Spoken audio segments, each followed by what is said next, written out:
Hey, Tech Guide Ninjas here. Hope you're having a good day today. So today we're going to look at how to add a PDF in Notion. So to start with, I'm going to create a new page for my PDF. So just for this tutorial, I'm going to call it PDF embed. So when you've created your new page, you want to add your PDF. So you want a /, then I'm going to type PDF and some different results will come up. So you want to click on PDF embed. Then you have the option to upload from your computer or add a link. So I'm going to choose a file from my computer. So I'm going to see if I can find a PDF.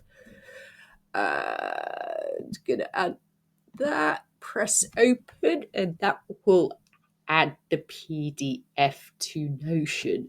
So once you have it added, you can scroll through it, you could edit it a little bit, like make the page a little bit bigger, wider, different things like that. You have options here to add a comment, change the alignment, or to do things like replace, download, caption, all different things here. So that's how to add a PDF to Notion. I hope that was helpful. Please like the video and subscribe to the channel. I will see you soon.